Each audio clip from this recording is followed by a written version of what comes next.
রাত্র 12:40 জনসাধারণের জন্য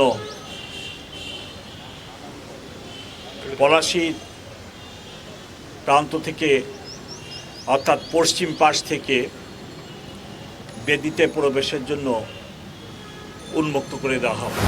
দাহ্য পদার্থ বা বিস্ফোরক বা এরূপ কোনো কিছু যাতে নিয়ে কেউ প্রবেশ করতে না পারে তার জন্য আমাদের ব্যাপক ব্যবস্থা।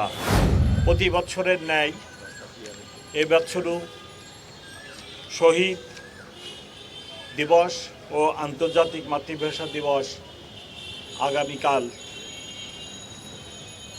অর্থাৎ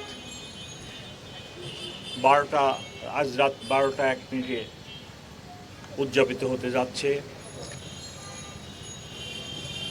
পরম শ্রদ্ধা ভরে পুরা জাতি এই দিবসটি পালন করবে। ঢাকাতে প্রতি বছরের ন্যায় শহীদ মিনারে একই ধরনের নিরাপত্তা ব্যবস্থা আয়োজন করা হয়েছে। কয়েক স্তরে আমরা নিরাপত্তা ব্যবস্থার আয়োজন করেছি। একনল হ্যান্ড ওয়াশ 100% প্যারাবেন ফ্রি, তাই নিরাপদ হাতের জন্য আস্থা রাখুন একনলে। প্রতিবারের ন্যায় এবারও প্রথমে ভিভিআইপিগণ, পরে ভিআইপি এবং তারপরে জনসাধারণ পুষ্পমাল্য অর্পণ করবেন। আমরা আনুমানিক একটি সময় নির্ধারণ করেছি। রাত্র 12:40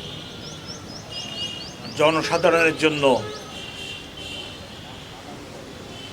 পলাশী প্রান্ত থেকে অর্থাৎ পশ্চিম পাশ থেকে বেদিতে প্রবেশের জন্য উন্মুক্ত করে দেওয়া হবে।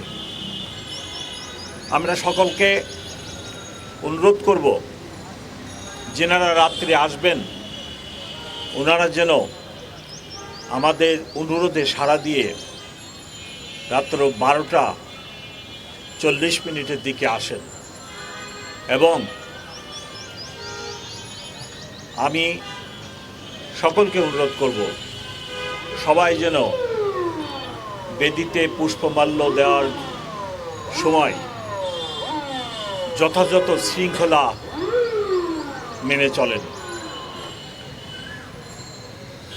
কোনো এক সময়ে সাধারণ মানুষের সমাগম এবং প্রবেশ অনেক ভিড় হয়। এই ভিড়ের মধ্যে যেন কোনো দুর্ঘটনা না হয় আমরা তার জন্য সচেতন থাকব।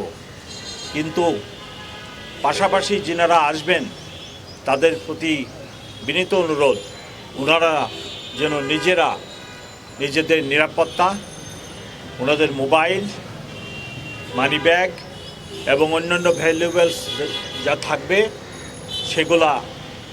সেগুলার দিকে সতর্ক দৃষ্টি রাখেন।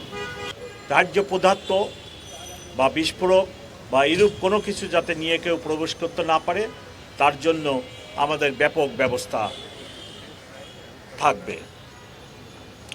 আপনারা জানেন প্রচুর লোক সমাগম হয়, সেই জন্য সবাইকে ধৈর্য ধারণ করতে হবে। সাথে সাথে শহীদ মিনারের চতুর্পাশে 1 কিলোমিটার রেডিয়াসের ভিতরে আমাদের বিভিন্ন মোবাইল টিম সতর্ক অবস্থায় নিরাপত্তা ব্যবস্থা নিশ্চিত করবে।